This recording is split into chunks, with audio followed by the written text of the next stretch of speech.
where no one has landed before. The lunar South Pole, where the expected presence of ice could support future human settlements. But it's not just about science, it's also about politics.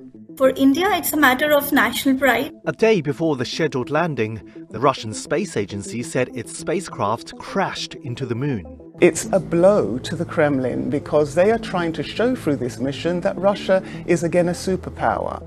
Here's why Moscow and New Delhi wanted to reach the lunar South Pole and how their missions could shift the global space race. India's Chandrayaan 3, which means moon vehicle in Sanskrit, blasted off from Earth on July 14th. Liftoff normal. Since then, the spacecraft made several maneuvers around the Earth and has been orbiting the moon to prepare for a landing on August 23rd.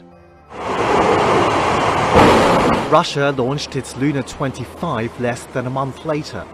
It took a much faster and more direct route to the moon and was projected to reach the surface first on August 21st.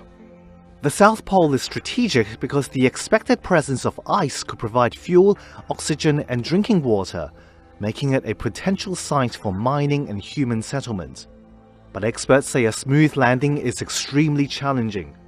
That's because the area has much tougher terrain compared to other parts of the moon. It is bumpy, littered with craters and has limited sunlight. 2, 1, 0. India tried but failed to land there 4 years ago. So the 2019 mission, which was called Chandrayaan 2, was also an attempt to make a soft landing on the South Polar region. The lander lost contact with the Indian Space Agency. It just got damaged the moment it landed on the region. A happy landing for Russia's unmanned Lunar 17 spacecraft. Russia was the first country to send a rover to the moon back in 1970, towards the end of a space race between the US and the Soviet Union during the Cold War.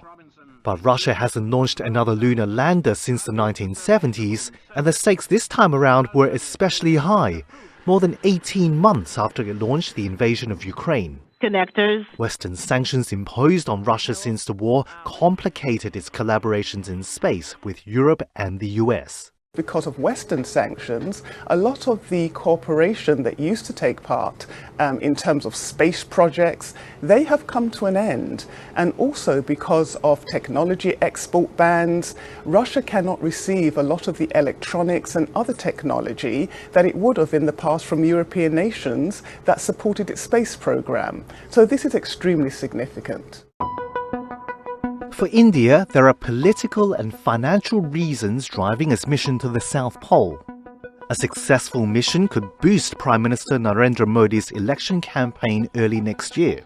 These kind of missions adds to the national pride. Prime Minister Modi is going to tell voters how the country has reached the moon, which would make to his benefit.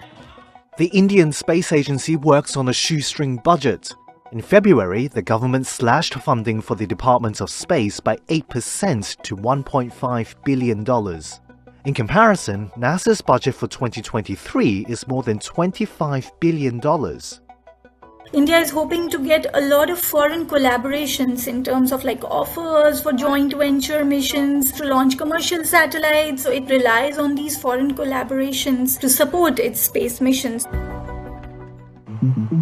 It's still to be seen if India succeeds where Russia failed. The results of New Delhi's mission to the lunar South Pole could shift its role in the global space race. India wants to keep up in a global race that has been moving on a fast track. This mission would just take India high up on the ladder very quickly. Meanwhile, Russia still has a way to go to catch up with the US and China. It's not the be-all and end-all for Russia. There are other lunars, Lunar 26 and Lunar 27. They both depend on electronics from the West. And for as long as sanctions continue, it's going to be difficult for Russia to obtain the kind of technology that it needs to continue collaborating and ensuring that it is number one, as it wants to be, in the space race.